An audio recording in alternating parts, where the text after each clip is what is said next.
Hello, everyone. I'm so glad to be back. I'll be taking these long breaks. I don't know why. I guess I'm busy, y'all. I'm busy building businesses. But it is so great to be back, and I have a guest. I know the last episode it was just me, but I have an awesome guest, an awesome mompreneur that I met in our parentpreneur group that I'm in, and she is amazing, y'all. I can't wait for you to hear her story and about her business. So again, for those of you who do not know, my name is LaVon McMillan. I'm the founder and CEO of Advocate for Me LLC in Philadelphia, Pennsylvania. And this platform that you're listening to today is for families who are caring for their special needs child, and the special needs can be any gamut. I have a son who is on he has ADHD as well as having a feeding tube and having other special healthcare needs. So this platform is for families to share and thrive and to educate others and bring awareness about special needs and special healthcare needs. So without further ado, I am going to introduce you to our guest today, Elissa. I got it right. Elissa Frazier. You got it. What's going All on, right. everybody? Great to have you today. Great to have you today. So, can you just tell us how you became a mompreneur? Oh, how I became a mompreneur. Um, so I this past year we were in the time of COVID, and I had been watering the seeds of a business for about 3 years, and decided that if it wasn't the time before, then it was just never going to be the time. And so me and my husband talked about it, and we decided to kind of move forward. And so the kind of meant, yeah, for sure, move forward. Um, the background is that I am a fourth year doctoral student, and I'm working on my EDD in curriculum and instruction. And I found that as a graduate student, I was not receiving the type of career guidance and mentorship that I wanted and needed. And when I began to reflect back on my other graduate degrees, I realized that it was a broken record, that there was the same thing that had happened to my other two masters that was happening in my doctorate program. Except I would say the stakes are much higher because your doctorate is a terminal degree, right? It's like you don't get any higher than that. And as you move forward and forward, there are fewer and fewer of us that are Black and brown. And so I wanted to fill that gap. I wanted to make sure that when I got done with my degree, that I was opening doors for others who would come after me. And so the business is NavCap, and NavCap is just like GradCap, but NavCap, it's navigational capital.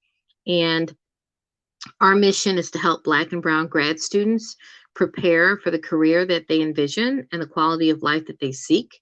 And we do this by um, increasing access to coaching, training, and mentorship, by creating community, empowering communities, and promoting personal and professional well being, especially for those of us that have folks that depend on us, whether it's children, whether it's community members, folks that we love.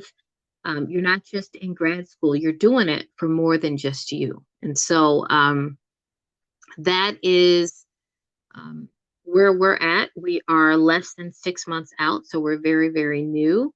And in terms of my family, we are a family of four kids, and me and my partner, my husband, and two of our kiddos are on the autism spectrum. One is Asperger's. That's our math and science whiz. And then our other son is a music savant. And he has got that comorbidity. So he has got, he's on the autism spectrum. He has ADHD. has had a developmental delay. And when he was born, he was a gastroschisis baby. And so his intestines were on the outside of his body when he was born. And so when you talk about healthcare needs, um, my youngest boy was had multiple surgeries and all of that stuff. And so I know firsthand what it is to be going back and forth to the hospital, to be going through different therapies, and my children are amazing, and we call them exceptionalities because they are absolutely amazing, but it is work. And so you can't talk about the amazingness of your kids without talking about the transformation and the way that they transform your perspective. Um, my kiddos have caused me to be more empathetic. They have humbled me because I thought, oh, I'm just going to do one, two, three, right? We'll just fix them. And my kids don't need fixing, by the way, but I was very much like, we're going to do all these things and they'll be all good without really taking on that. Let me understand my kids, right? Let me understand how I feel. Let me understand their frustration. Let me not get mad when my family is kind of afraid, right? My family was kind of like, we don't want to watch them. We don't know what to do. What if we hurt them? And so being really understanding that people are at their own journeys as well. And, so there you go. That's a whole bunch of stuff for you, but that's it. Awesome. So I'm sitting here taking notes. I love the fact that you say exceptionalities because that I always say Jordan was extraordinary. Like, I'm like, yeah, and he's like, Mom, that's extraordinary. I'm like, I know, but I just gotta let the people know that you are extraordinary. You're like extraordinary. He Mm, always when he was born premature as mm. well. So when he was 2 pounds 2 ounces in the NICU, they said that he was about to come home on the 99th day, and then he braided, and they're like, no, he can't go home. So he stayed an extra 2 days. And they was like, oh, he broke the record. Like, he's here 101 days. They gave him balloons and everything. And I'm like, what in the world? So I always tease them and say that started your whole journey of being extraordinary. So that is awesome. I love the fact that you took something that you noticed in the graduate schooling environment and you turned it into a business. And not just like you didn't just see it for yourself, but you saw it for others and that you saw that it was a need. And that's like a lot of businesses. We start because we see a problem and we see that there's a gap somewhere and that we want to be able to fix it and be able to help others. So I know you said it's 6 months in, but just have you been able to help other Black and Brown graduate students in that career guidance? So we are really doing a lot of customer discovery. At the same time, we're doing programming. And so our programming has been really monthly workshops for folks. And because we wanted to just hit it out the gate, we wanted to have resources for folks. But we are really focused on what are folks' needs and letting them know too that it's okay to share those. Because what we've heard along our journey, one of the things that we've heard is that you get into these programs and you think that it's an amazing program. And then you realize, oh my gosh, I don't have what I need. And you don't know who to tell. You don't know what to say. And you're almost, at least for me, and I've heard this from a couple of the other people that we've talked to, is that they don't know who to tell because you feel so blessed, right? That I'm in this program. I should be grateful. I should be happy. All the while you're not getting what you need.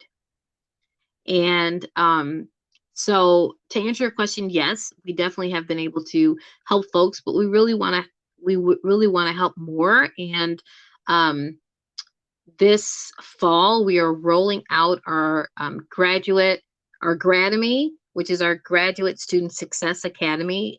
It is a 5-week seminar, intensive, engaging seminar where we are going through week by week our 5 main components of our strategic components on how to really create community, tangible takeaways for folks, skills, how to be a mentor, um, creating and cultivating networks for folks so that essentially by the end of this 5-week course, they're able to walk out of it and say, not just that I went to this great workshop and I got this great resource, but that we're able to build momentum.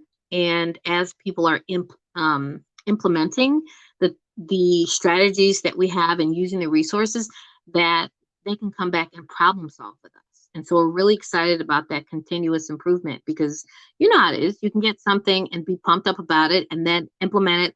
And then you're like, what? I've got to try this. And what about this? And I fell down here. And how can I get help here? And so we're really focused on building communities and having folks to be able to talk more about what happens when you do this thing that we're, these resources that you use them. And that's very different than what we had been doing before, which was offering resources, but not in kind of that ongoing.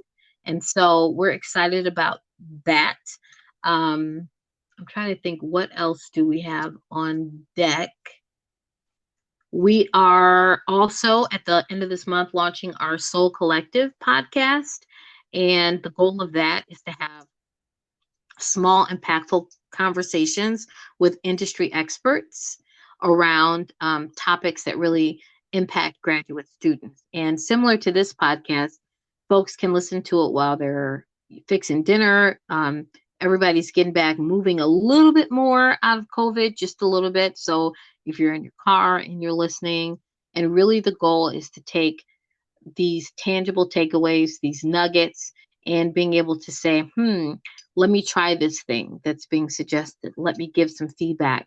And then we also have a free community. And so we've intentionally set that up separate than our intensive course and boot camp, because some folks, they need to get some resources. They need to talk to folks. And so we want to make sure that it's free and free forever. But then we also want to have those more intensive communities and boot camps and resources and things like that, so that folks, when they're ready to move, that they know that that's what it is, that it's just that it's not kind of a slow pace, that it's, no, I'm ready, let's go. Okay, awesome. So is NAVAP for-profit, nonprofit? What's the status of it? Yeah, so we are a social impact, which means that we have a social justice mission, but we are a for-profit entity. And I'm glad you mentioned that, because we are in the process of reaching out to nonprofit partners and really having talks with what would it look like to have a nonprofit arm eventually, so that we can offer scholarships. And we're very, very new, so we can't do that right now. But we are open to partner with other nonprofits that may want to further the mission of supporting graduate students in their quest. I don't know if you know, and I didn't know except the last couple of years, that Black and Brown graduate students, specifically African Americans, are 3 times as likely to default on their student loans after they've gotten their graduate degree. And Latinx and Hispanic individuals are twice as likely. And so folks are going to school, they've got the drive, they're resilient, they've got the all of the stuff that they need, right? They have it. And so they go, they finish this degree, but then when they get out of graduate school, they are not tapping into and having access to the type of career resources and to be able to earn income that they want and have the quality of life that they want, that they sought when they earn this degree. And so we definitely want folks to say, yo, if you're going through, and you're going through and you're attaining these degrees, that we want you to have that social capital. We want you to have that network. And our mentorship is really ultimately towards sponsorship, so that folks can really have not just the knowledge, but the knowledge and the doors. Awesome. I definitely know I'm in that number of after you get out of graduate school, Yeah. you default. I'm done because once I got out, I have my master's in educational management, and so my thing was like, oh, I'm gonna find a good company. I'm gonna help them, manage their building or a childcare center, whatever it might be. And then a lot of the places that I was applying to, they were saying that I was like I had too much education, if that makes Come sense. on. Like Come on. like you're too qualified. And I was like, too qualified. I'm like, but I went to school so I could help. Like it just didn't make sense. And then that's when I was really at the point where I was like, I'm just gonna open my own business because I don't know what else to do. And I got tired of being in a position where they would see my resume, they would see my credentials, they would see all that information. And then it was like, but we have this teaching position. And I'm like, I could be the director, I could run the whole program, and y'all giving me a teacher position, which I'm not knocking the teacher position because I love the kids. Not. Absolutely but not. At the same time, I'm like, but I went to school and now I got I own a house in student loans, like literally. I'm like, how I'm gonna pay this back? So I definitely know that I am in that number. And I love the fact that you're bringing attention and awareness to that, because that's something that really needs to be talked about. Because even though when we do go to school, I'm a first generation graduate. So I had family members who, went to college, but they never finished. So I'm the first one to finish, and then the first one to actually go all the way to a master's. And I thought about the doctorate, but I was like, I don't know yet.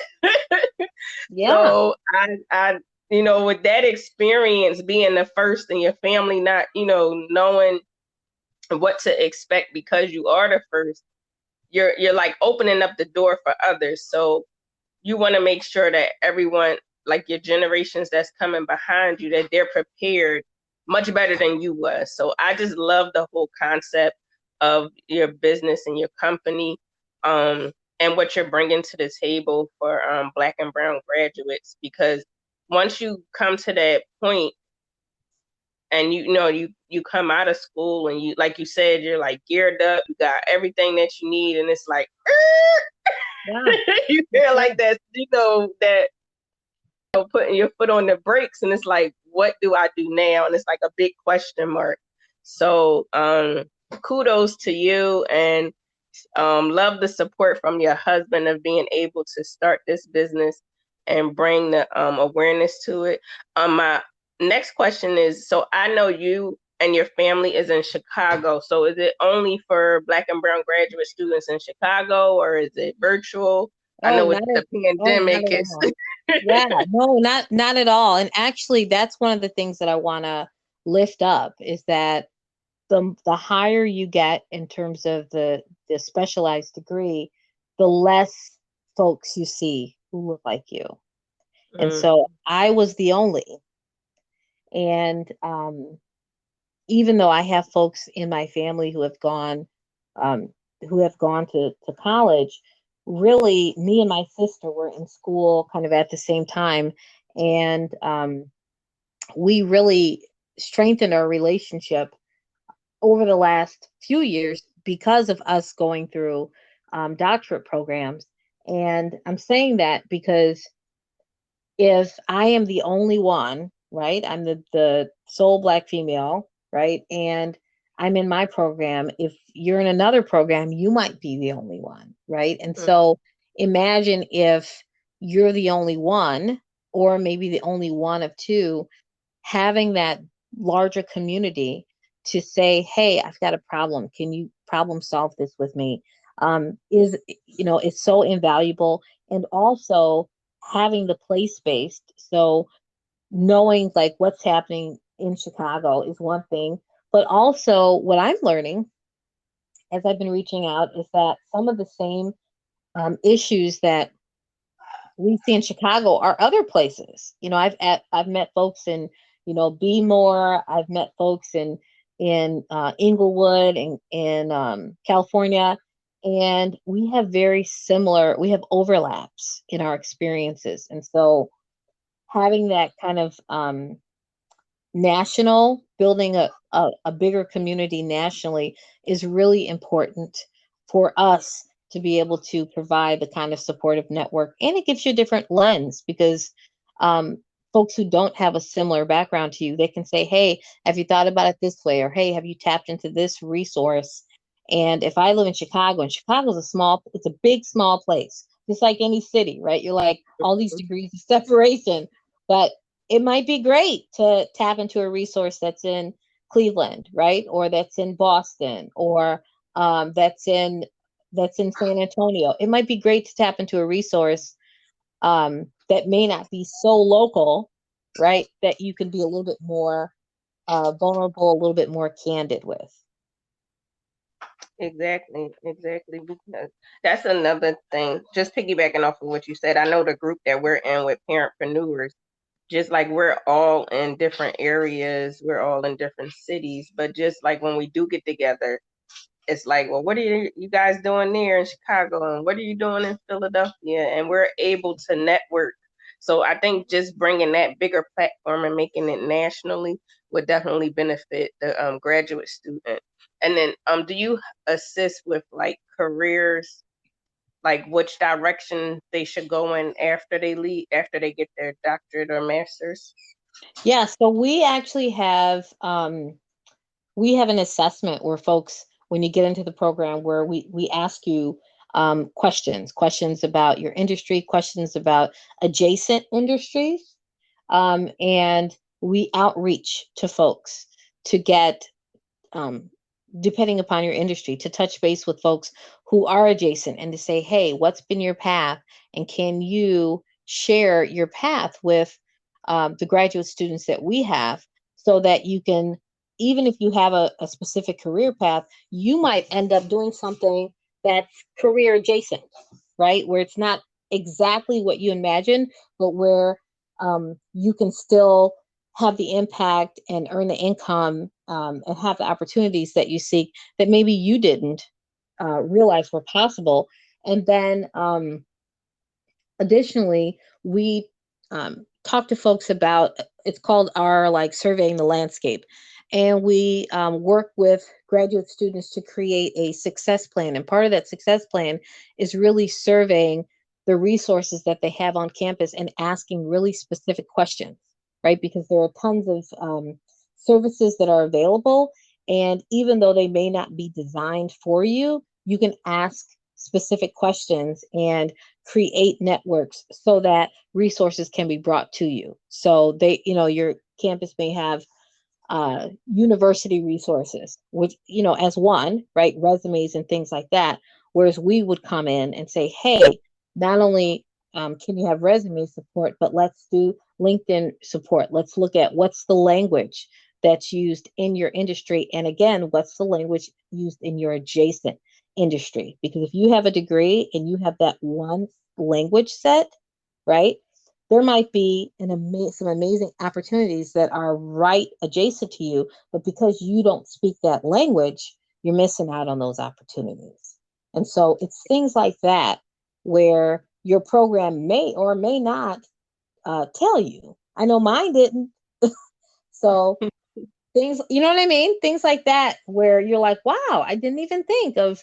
And so it's, what are those not just transferable skills, but what are the options that you have that will bring the quality of life that you need? I know that's very important. Just making sure, like I said, when you graduate and you get to that point, it's like, where do I go and what do I do with this degree that I just got? So I just love your whole concept. and what you're doing for Black and Brown graduate students. And then you also, it's also, with graduate students, you have different ages. Yeah. So, just thinking about the graduate student that's and up in age where they raise their children, they like, all right, now I want to go back to school. Now I want to go get my degrees because some of them, they may go when their children are going.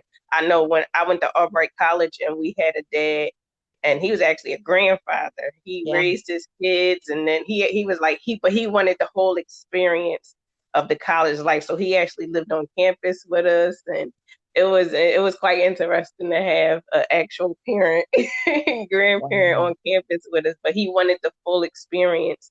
And then just with graduate, like I was saying, you have different age ranges, and then going out in the workforce and getting a new a degree and a graduate degree, um, not only for the younger graduate students, but for the seasoned, I'm not going to say old, but seasoned graduate Yeah. students, it's a little difficult once you go out into the career, into the career field. And you mentioned LinkedIn. Like I look on LinkedIn a lot, and you'll see on somebody's page like recent graduate looking for work in such a such a such a field. And I'm like, oh, okay, wow, like, and then you still see that under their name, and then I normally just like reach out to them, like, are you still looking? They're like, yes, I'm still looking. And then the pandemic didn't help any neither, because now not only are they looking, but now with the unemployment rate being high, now everybody, it's a bigger pool of people looking for jobs and careers. So I just love the fact that once they come out, they have a resource, and you guys are there to help them out. And I see that, marketing and being definitely um, partnering with a lot of schools, because it's definitely needed in our Oh, yeah. community. Oh, So I yeah. commend you. I Well, commend you thank on you. that. Yes. So Yeah. I know I got you for like a two-fold interview tonight. So thank you for sharing about your business. And then later on, we'll find out how we can support your business and how we can, if we have anyone in mind that we can think of, how they can reach out to you to get those resources. So I'm gonna put the mother hat on, Sure. um, and ask you a few questions about your Sure. kids. So I know normally when I interview parents on here, they have one child on the autism spectrum disorder, but you have two. Yeah. And so my question would be, um, so I know our guest normally shares what their experience was when they got the diagnosis in the beginning. Sure. So if you can briefly share what your experience was when you got it the first time, and then what your Sure. experience was when you got it the second time. Sure. So the first time, our son, uh, he was around maybe 18 months, and he began to kind of regress. And so, uh, when I say regress, he wasn't making his benchmarks. He was irritable. He was not communicating, like um, using the sounds and the normal things when they say, oh, you're on track. And so um, we got him diagnosed by a friend of ours, and may she rest in peace. But she was a sister who said, Ethan is not, something's going on, and you need to get him assessed. And we were like, nope, we're not doing that. He's going to be fine, right? And Mm-hmm. she's like, well, no, we need to do that. She's like, how about if I come and do it in your living room? And we said, okay, right? Because she was a friend of ours, she had the expertise, and she came, and of course she, did her tests and things, and then that kind of opened the door for us for her to talk to us about and educate us. Like, this is what we should be seeing, this is what we're not seeing, and we need to get this, what they called early intervention. Mm-hmm. And that kind of kicked it off for us. We, um, went to the Erickson Institute down here. She was at the University of Chicago, and we got him in pretty much everything, developmental, occupational, he was in like 3 different therapies. He was signing, he was doing sign language because he was a flapper, and he would kind of eat if he wanted something and maybe point to it. Mm-hmm. And we were really scared.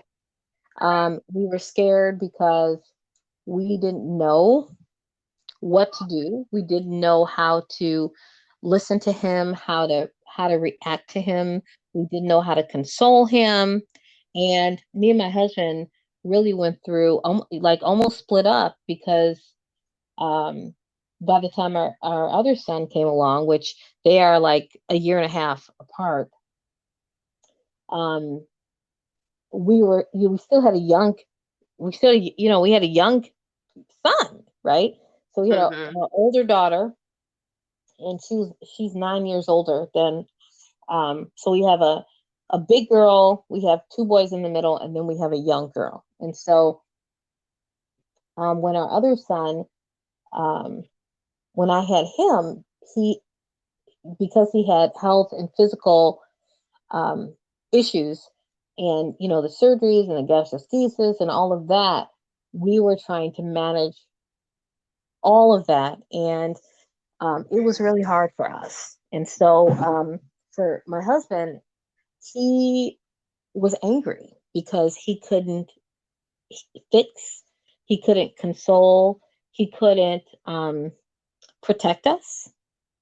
And I'm saying that because he has that mindset, and I know that different parents have different ways that they see themselves. And he saw himself really in a traditional sense that I'm here to console you, I'm here to protect you, I'm here to make things when you're scared, I'm here to support you. And he Mm-hmm. couldn't do that. And so he was furious and he was sad. And it's very, I think the numbers are maybe like upwards of in the 70s for parents with children with exceptionalities and disabilities that they don't make it. And we were almost in that group. And it's complex. It's nothing to do with if you love someone or not. It's all of those juggling, and um, all of those emotions and all of those things, and trying to do that and work and have other kids. Mm-hmm. And our oldest, really, I feel bad for her because if I had to do it over again, um, I I would have wanted to give her more time. I would have wanted to be there for her more than we were. But I don't know if I could have been, because having two kiddos where you're going to this appointment and that appointment, and we had folks come into that, and we're going to this therapy and that, there was so much that we were doing that, it definitely requires grace and forgiveness for yourself, um, and love. And so that's kind of, but that's kind of how the diagnosis went.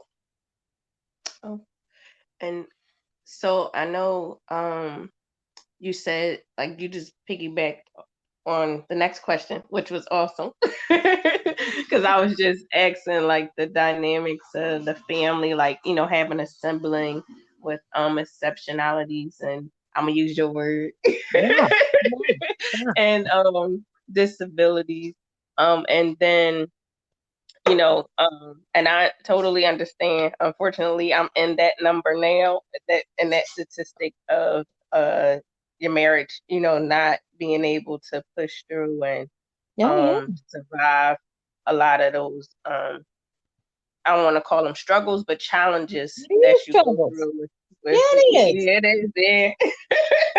Don't be ashamed. Sometimes when people Don't hear be ashamed. struggles, when they hear it, but I use challenges only because when they hear struggles, it is a lot of days where it wasn't, it was it was a struggle. Yeah.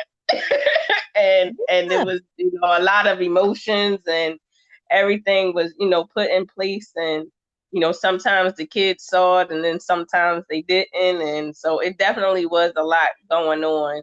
And then on top of that, like you were saying, with going to doctor's appointments, and like sometimes at the doctor's appointments I was trying to hide what was going on, but it kind Yeah. of like sometimes it was coming out in my son's like health condition because he's on a feeding tube. So at one point the doctor was like, well, why is he losing weight if he getting his feeds every day? And then I was giving him his overnight feeds, and he had nurse care going to his school to give him his day feeds. And the doctor was like, something not right on his chart. Like he going down. And I'm like, okay, let me just tell you what's going on. Yeah. And I like broke down in his office, and he like, okay, we gotta get you some help. Like we gotta get you some resources. We gotta get you some support. And Yeah. so the nurse care became like they gave him an overnight nurse, which he did not have an overnight nurse for like almost 4 years. So for 4 years, I was doing his overnight feeds, getting them ready for school, and sending them out, going to work, coming back, doing the regular routines, and then still having to give him his overnight feeds. So when she came the first time, I think I shared this on the podcast before. Like I slept like a baby. Like I was like, Yeah. because I had another adult, in the house where I didn't have to worry about whether or not he was going to get his feed, whether or not he was going to get his medication. It was, someone there that was supportive. So I definitely understand that whole scenario of, what takes place, in that environment. And then having siblings. Now my son is the oldest, but my daughter is the youngest. But it got to the point where she knew how to adjust his feeds, and how to turn them in. And so Yeah. she kind of took on that role. So I definitely can understand how your oldest may have felt, and then the youngest coming into play. So it does take a lot out of you, um and it's a lot of emotions, for the children as well as for the parents and the family. And then, so I just wanted to piggyback off of something that you had said earlier, like with your family. And I experienced it too, like when you were saying, like, I don't know, if I could watch them, I don't want to hurt Oh, them. oh yeah. Oh Where yeah. these machines Oh going? my goodness. Yeah. And you can't be mad at them because they're really out of concern, but then you're like, man, um, if not you, who? Too. Yes, yes, yes, Yeah. exactly. Yeah. That's actually why I started we got a storefront in December of 2020. So Oh, we're that's, working on doing respite care, yeah. just for that reason, because like I said, it was times where people was like, oh, they would take my daughter, but I'm like, no, they come as a package deal. Oh So, no, I know that so feeling too, where I can be the unfortunately, one. Yeah, I know. Yeah. yeah, so unfortunately now my kids don't go nowhere because everybody like, Yeah. they like, oh, well, I gotta take both of them, so I'm gonna just leave them here, and all the other kids go. And then we see pictures of them, and my daughter like, well, why didn't they invite me? I'm like, I'm sorry. Right. Right. But that is an experience in itself, because when you do have a child, your family like, oh, I'm gonna help you, I'm gonna babysit, I'm gonna do this, I'm gonna do that. And then when you have a child that have exceptionalities and Yeah. disabilities, it's like you said, they kind of hold off, like, I don't know. But the Yeah. important thing is that you're educating them and um bringing awareness to the family, because just like we're educating our community and bringing awareness to the community, our family is included in that. And Oh, like you were absolutely. saying earlier, your son had early intervention. That's how my son he had early intervention. And whatever the strategies and techniques they taught me, I taught everybody in the family. Yeah. So I was like, this is what you gotta do, this is how you gotta do it. And sometimes they was hesitant, but I would tell them, like, if if you're watching him, or he's in your care, or I'm in one room and you're in another room, you got to be able to do it for him so that he can learn and be able to be independent. So when I would put it that way, they'd be like, oh, okay, all right, now what I'm supposed to do. So Yeah, it kind of absolutely. opened up their eyes that he is exceptional, and he just does it a little differently than what you or your child would do. So, Absolutely. and that's why I love early intervention. Like I said, Jordan started the whole process of early intervention, and now I've been involved in it. He'll be 14 next month, so 14 Yeah, years that's great. working with other children, and bringing awareness to families and educating families. So I actually love the concept of it. And then just being able to bring awareness to the community. So last question, because I know we had like a time schedule, and I don't want to I want to be, mindful of your time with us. So, as a mompreneur, juggling family life, being a wife, sister, auntie, mother, Yeah, carrying yeah, all those. yeah. We normally talk on the show about self-care and how to take care of yourself and be there so that you can be there for everybody as well as yourself. So what are some self-care technique strategies or anything that you might do for you, and any extracurricular activities or anything that you do with your family? Yeah. So we have movie nights, and the movie nights are like Trollstopia. Um, really, it could be an episode that could be a movie night, right? And we don't, do it up big. We don't have nachos and stuff. We do have them, but not all the time. And so being intentional about doing that. I would say every other weekend we do that. Um, in terms of self care, I'm still working on that because my self care has been being able to breathe because I've gotten the things that I need to get done.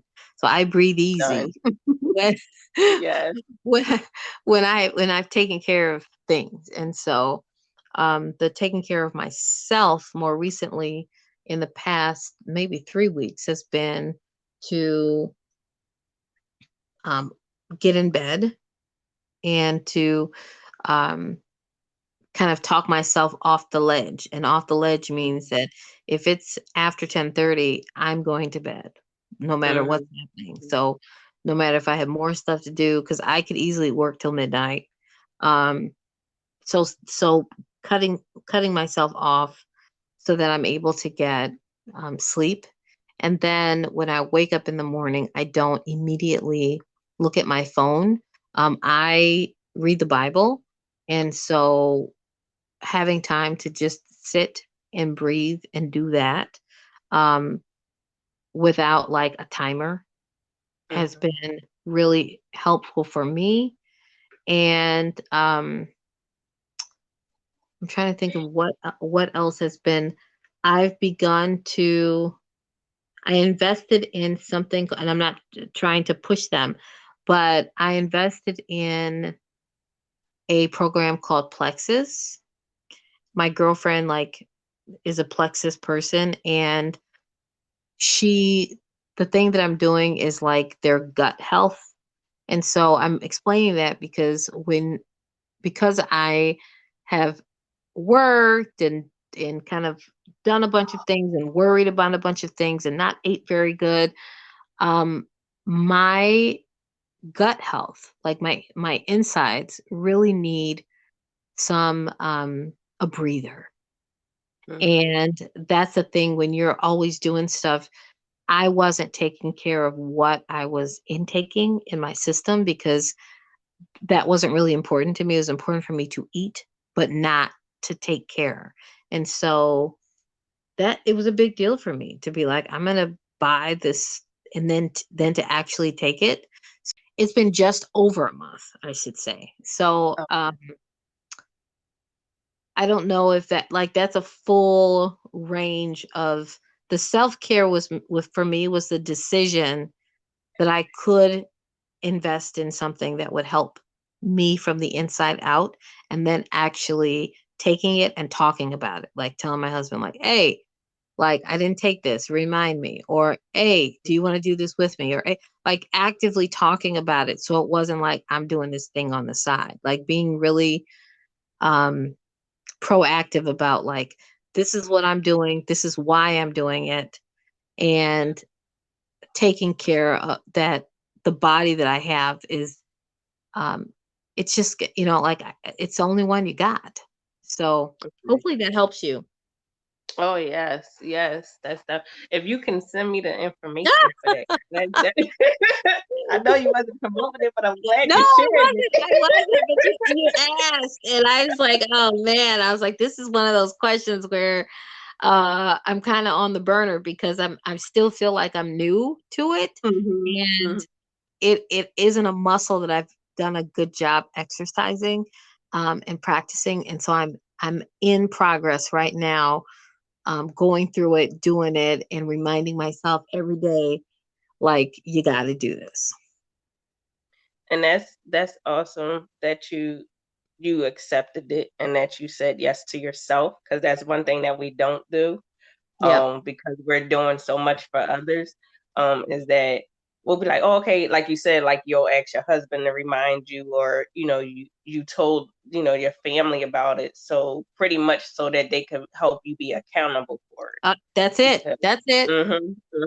because we'll do everything else for everybody else, make sure they got what they need, and then like you said, you'll hit the pillow and be like, oh, wait a minute, I forgot to do what I needed to do for myself. Yep. So That's thank you for sharing that. Thank you definitely for sharing that. It has been a pleasure, because I know you and I just been talking through our entrepreneur group. So it yeah. was a nice to put a voice with the name. Yeah. And definitely hear your story and hear everything that you've been doing, and your graduate program and your business. Looking forward to seeing, what God has in store for you Thank you. moving forward.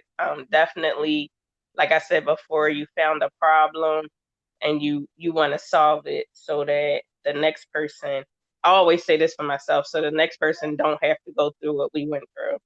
That's And it. And I'll be sure that's to it. share the stuff with you.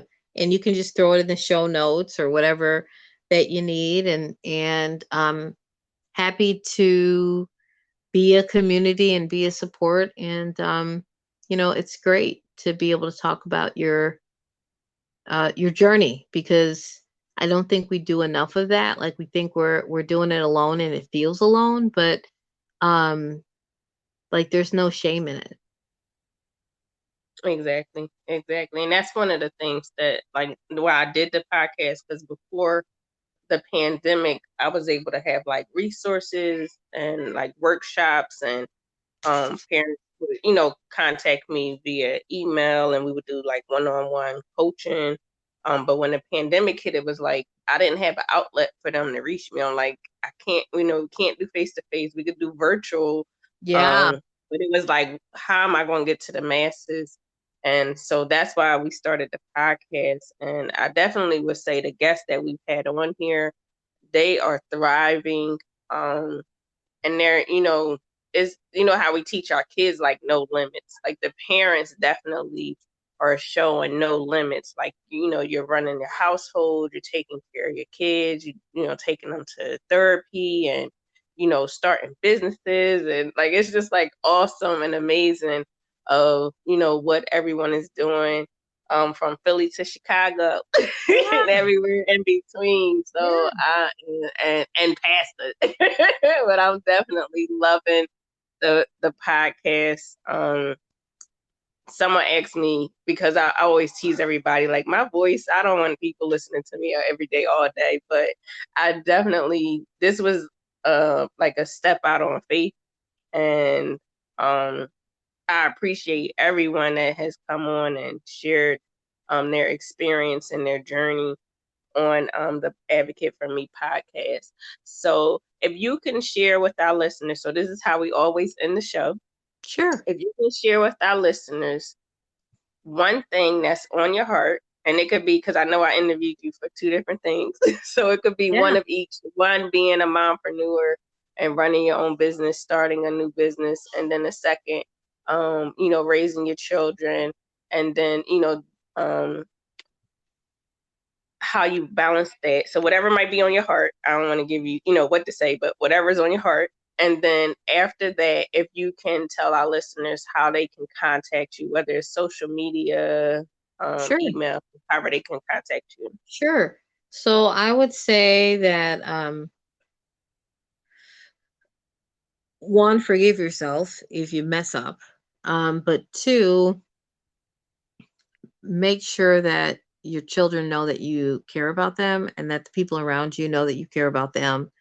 Um, Even if it's a small, one of the things I used to do was, I still do it, is to send notes, like send a text to say, hey, to my very, very good friends, um, to let them know, hey, I'm thinking about you.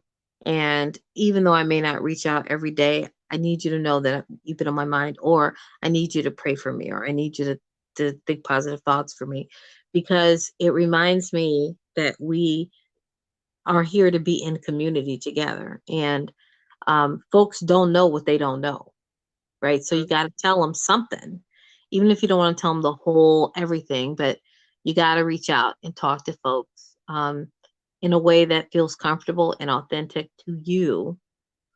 And so I would say doing that, because it holds you accountable to like reach out, and not every day or, every week, but just, I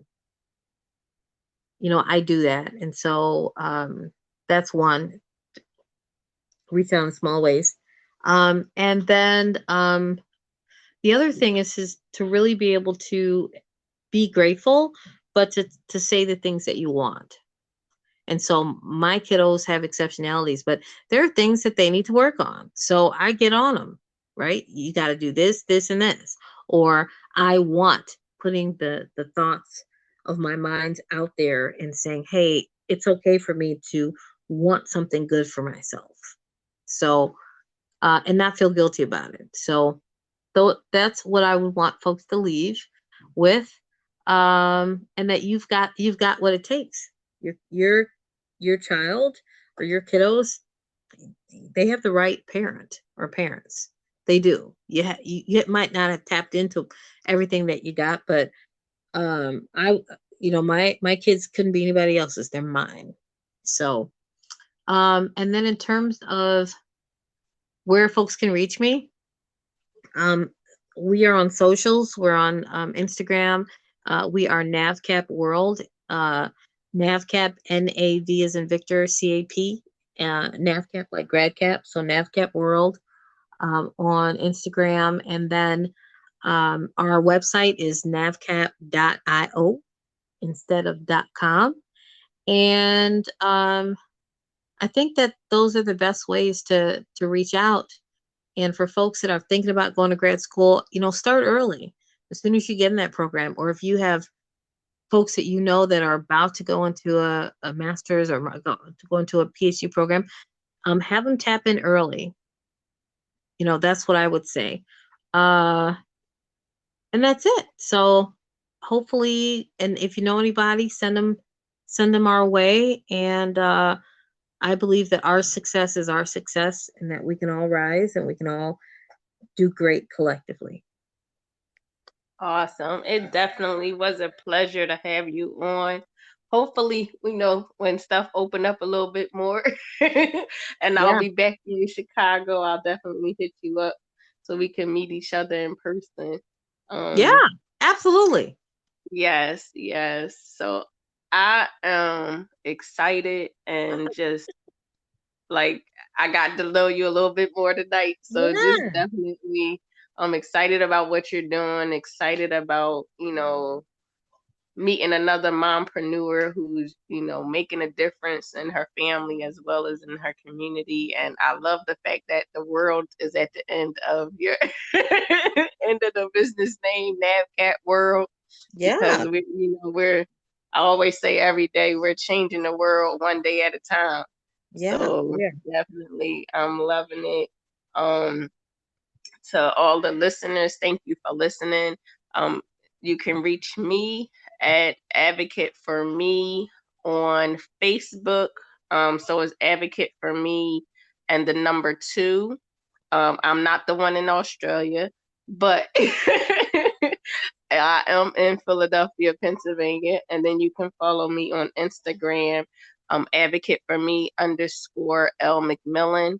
And on Twitter is under Levon McMillan, and LinkedIn is Levon McMillan. And I believe that is all the platforms, social media platforms. And then for our website, it is lmadvocateforme.com. And we are actually about to